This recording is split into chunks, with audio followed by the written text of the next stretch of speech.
Kisah Para Rasul pasal 9 ayat 1 sampai ayat 19a. Firman Tuhan yang kita baca ini menceritakan tentang pertobatan daripada Rasul Paulus yang dulu namanya disebut Saulus. Kita tahu Saulus sebelum bertobat banyak sekali menganiaya setiap orang yang mengikut jalannya Tuhan. Saat dia sedang menganiaya orang yang mengikut jalannya Tuhan, Tuhan menampakkan diri kepada Saulus dengan cahaya yang sangat menyilaukan, yang membuat dia jatuh. Dia tidak bisa melihat dan tidak bisa makan dan minum. Di saat keadaannya tidak melihat dan tidak bisa makan dan minum, Tuhan mengutus seorang hambanya yang bernama Ananias untuk pergi berdoa kepada Saulus. Ketika perintah Tuhan itu datang kepada Ananias, sudah pasti sedikitnya Ananias beradu argumentasi dengan Tuhan. Tuhan, ini orang kan yang menganiaya setiap orang yang mengikut jalannya Tuhan, ya. Secara logika mungkin kita berkata, pantaslah Ananias begitu. Orang yang sudah berbuat jahat kepada setiap orang yang mencari Tuhan. Kenapa kita perlu untuk doakan dia? Pikiran kita kan begitu. Tetapi Tuhan berkata, pergi. Dan Ananias pun mulai belajar taat. Sungguh pun awal-awalnya ada satu keberatan di dalam hatinya Ananias. Sebab umumnya manusia, kalau orang yang berbuat jahat harus dibalas dengan kejahatan. Kalau orang yang berbuat jahat kepada kita, kepengennya kita orang itu hidupnya jadi susah. Tapi kalau kenyataannya kita lihat mereka bahagia, yang terjadi dalam hidup kita apa? Napas kita sesak. Setiap kali ketemu dengan dia, tambah jengkel kita, ya. Sebab biasanya manusia itu kepengen orang yang pernah menyakiti dia hidupnya lebih susah.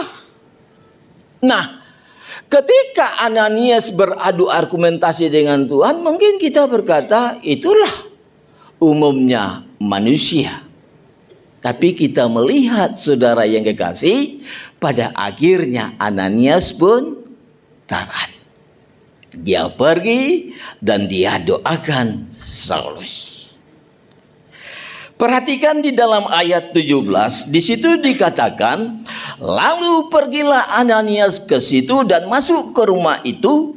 Ia menumpangkan tangannya ke atas Saulus, katanya, Saulus, saudaraku, saya bisa menangkap saudara yang kekasih lewat kata-kata yang diucapkan Ananias kepada Saulus dengan kalimat, Saulus, saudaraku. Di dalam hati Ananias tidak ada lagi kebencian, tidak ada lagi ganjalan. Dia sudah melupakan masa lalu Saulus itu. Dia sudah maafkan. Itu yang membuat mujizat terjadi, yang sehingga Saulus bisa melihat lagi. Bapak, Ibu, saudara yang kekasih, jujur banyak kita untuk melakukan hukum kasih Tuhan ini berat sekali, ya. Bahkan saya juga sebagai pelayan Tuhan, hamba Tuhan bisa berkata, hukum yang paling berat untuk kita lakukan adalah hukum kasih. Mengasihi orang yang melukai hati, memaafkan orang yang melukai hati, betul tidak mudah. Tapi ingat, saya mau katakan kepada kita, orang bisa katakan memaafkan orang yang melukai hati rugi. Tapi saya katakan untung. Kalau saudara bertanya kepada mereka yang sudah lulus dalam proses mengasihi, mengasihi itu rugi apa untung? Mereka akan berkata untung. Serius. Sebab kenapa saya berkata orang yang tidak bisa memaafkan itu rugi? Dia nanti lama-kelamaan akan sesak napasnya dan bisa sakit. Rugi kan? Saya pernah dirugikan oleh orang. Orang yang merugikan saya itu orang yang mengerti firman. Kalau orang kita Chinese bilang, duitku dicia, duit istriku dicia, duit anakku dicia. Nangkap saudara? Ngerti saudara cia? Dia katakan pakai dulu tapi nggak pernah balik lagi. Itu namanya mencia, saudara. Bagi saya nominalnya itu besar sekali. Waktu itu usia anak saya sudah dewasa. Dia sudah harus 1-2 tahun menikah. Nah sementara duit ini sudah habis semuanya. Duitku habis, duit istri habis, duit anakku habis. Padahal anakku sudah mau persiapan harus menikah kurun waktu 1-2 tahun. Menurut logika saya, mengumpulkan uang sebanyak itu dalam kurun waktu 1-2 tahun gak bisa. Saya bayangkan kalau sudah waktunya anakku mau nikah, saya nggak punya uang, betapa sedihnya. Istri saya beberapa kali telepon dia supaya dia bayar. Tetapi ketika saya melihat istri saya mulai kepikiran, saya langsung mengambil inisiatif. Kalau ini berlanjut terus, dari sana tidak bisa membayar. Yang rugi siapa? Istriku. Dia sudah usia 60 tahun. Kalau terlalu banyak berpikir, terlalu susah, nanti kesehatannya pasti terganggu. Sudah uang hilang, kesehatan memburuk. Untung apa rugi? Rugi. Mau untung apa rugi? Untung. Iya. Saya langsung katakan sama istri saya, maafkan, kasihi. Istri saya bilang, kok nominalnya besar loh ini? Saya bilang, maafkan. Masih susah kan? Tapi saya katakan lagi kepadanya, kalau kamu tidak bisa memaafkan, daripada nanti kamu sakit, kamu rugi, saya akan serahkan kepada debt collector. Istri saya bilang, loh kamu bayar lagi debt collector? Tidak, saya akan kong kali kong dengan debt collector, dia ambil separuh, saya ambil separuh. Minimal duitku kembali separuh. Istri saya bilang, waduh nanti debt collector berkata-kata kasar, Nanti dia bentak-bentak, kasihan. Saya bilang, kalau kamu kasihan, relakan, maafkan, kasihi, doakan dia yang berbuat jahat kepadamu, supaya hidupnya diberkati Tuhan. Secara logika, orang bodoh yang bisa melakukan ini. Tetapi Pak, Bu, yang saya alami bersama istri dan anak, yang hilang itu Tuhan kembalikan, enggak tanggung-tanggung. Tuhan kita, Tuhan yang luar biasa. Saya melihat istriku sehat, bisa saya ajak kemana-mana, dia bisa menikmati berkat Tuhan. Andaikan dia kepikiran dengan uangnya yang hilang, mungkin kesehatannya akan merosot. Rugi uang, rugi lagi kesehatan, semakin memburuk. Amin. Jadi kalau firman Tuhan katakan kasihi musuhmu, berdoalah kepada orang yang berbuat jahat kepadamu, kita sudah mulai harus belajar. Amin. Kalau saudara katakan gak bisa, mulailah minta kekuatan Tuhan.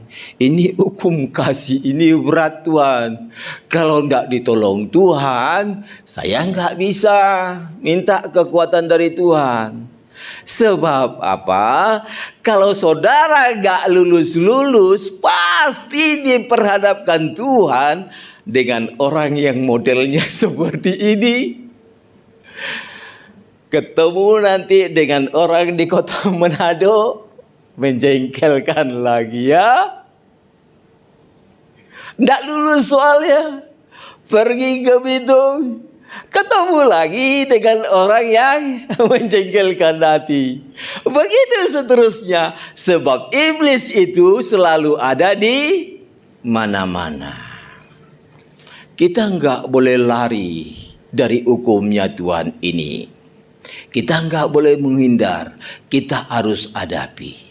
Dan ternyata Bapak Ibu Saudara yang kekasih, setelah saya melewati dan lulus, mulai saat itu sampai seterusnya, kalau ada orang yang menjengkelkan hatiku, malah saya ajak makan-makan. Saya mau bersaksi. Satu ketika ada seorang saudara seiman telepon saya, Pak, bisa nggak berdoa untuk saudaraku yang sakit? Oh, so pasti bisa. Saya sudah pintar saudara, sedikit ngomong bahasa Manado. So pasti bisa. Tapi cuma bisanya itu, so pasti. Dia sakit, Pak. Nggak bisa jalan. Kalau jalan itu, Pak, kalau bahasa Jawanya ngesot. Jadi jalan nggak bisa berdiri, pantatnya digeser-geser. Nangkap? Ketika saya datang bersama istri ke rumahnya, dia itu sudah ditidurkan di ruang tamu. Di ruang tamu dikasih tempat tidur, kasur. Waktu saya datang, saya langsung katakan sama dia, kita berdoa ya. Awalnya saya tidak tahu dengan masalahnya dia, sebab dia sudah terbaring. Kemudian kita berdoa. Ketika kita berdoa, dadanya itu begini, saudara. Ini orang kelihatannya ada masalah kesesakan di dada. Anggap sebagai pelayan Tuhan yang cukup lama melayani Tuhan, kita langsung nangkap ini ada masalah. Sebab biasanya kalau orang lagi emosi, dadanya langsung. Kalau orang dalam keadaan jengkel, dadanya langsung. Apalagi kalau pas dia lihat orang yang dia benci itu sukses, lebih keras lagi. Iya kan? Coba perhatikan saudara. Ketika saya lihat itu, saya langsung bisikkan di kupingnya. Saya langsung berkata, Ci, kamu benci dengan siapa? Saya nggak ling-aling lagi. Kamu benci dengan siapa? Sebab kan sudah lama kan jadi pelayan Tuhan kan, udah ngerti lah ya. Jadi nggak aling-aling. Kamu benci dengan siapa? Dia belum bisa jawab. Tapi air mata sudah mengalir dan bercampur dada yang sesak tadi sama hidungnya yang tersendat-sendat. Sebab nangis. Maafkan, saya bilang. Enggak bisa. Maafkan. Enggak bisa. Mau sehat? Mau. Maafkan. Enggak bisa. Minta kekuatan dari Tuhan. Minta kekuatan, kamu harus bisa. Banyak pelayan Tuhan, anak Tuhan bisa kok memaafkan orang yang melukai hatinya. Taji juga harus bisa. Kalau orang lain bisa, Taji juga harus bisa. Kemudian saya tanya ke dia, siapa nama orangnya? Mulai dia, saudara, mau ngomong. Saya punya pembantu. Saya jualan nasi pecel. Saya punya pembantu. Saya suruh dia belanja, saya kasih uang.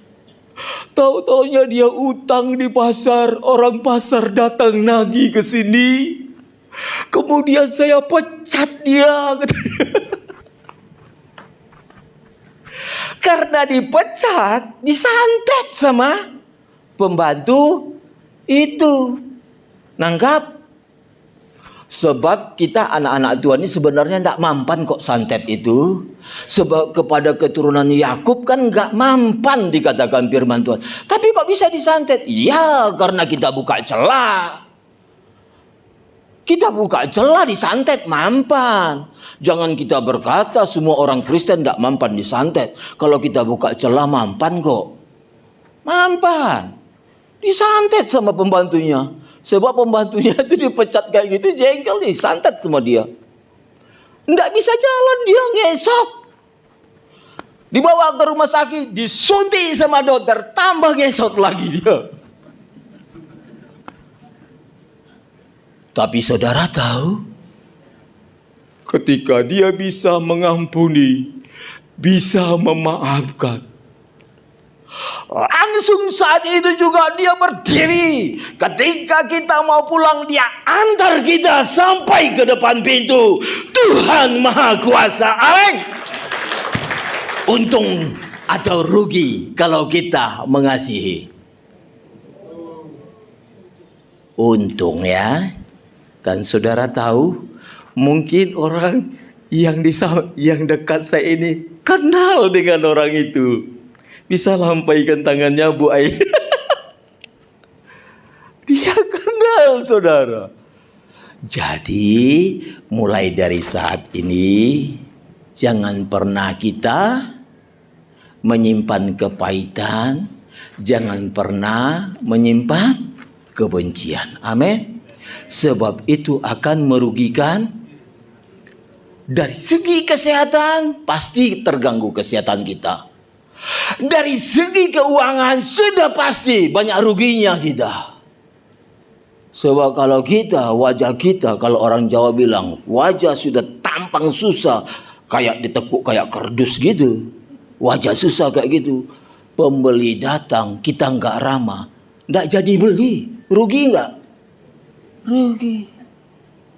Hari ini saya mau berdoa untuk setiap kita. Karena saya tahu melakukan hukum kasih ini tidaklah semudah membalikkan telapak tangan. Sebab ketika kita mengasihi orang yang melukai hati kita, ada pengorbanan yang besar dari diri kita. Tetapi kalau kita ingat Yesus yang sudah berkorban untuk kita menyelamatkan kita, kita pun belajar mau memaafkan orang yang melukai hati kita. Kalau kita melihat kesalahan teman kita yang terlalu banyak, mungkin kita berkata, gak pantas orang ini untuk dimaafkan. Tetapi kalau hari ini Tuhan menyadarkanmu, engkau mengingat dosamu yang besar itu sudah dimaafkan oleh Tuhan. So pasti kita mau memaafkan orang yang melukai hati kita. Siapa makan, siapa minum, dapat hidup selamanya. Natal dipersilahkan Bapak Ibu. Ketua dulu berapa kita? Oke. Ketua dulu. Jangan lupa like, subscribe, tekan sekarang juga ya tombol merah.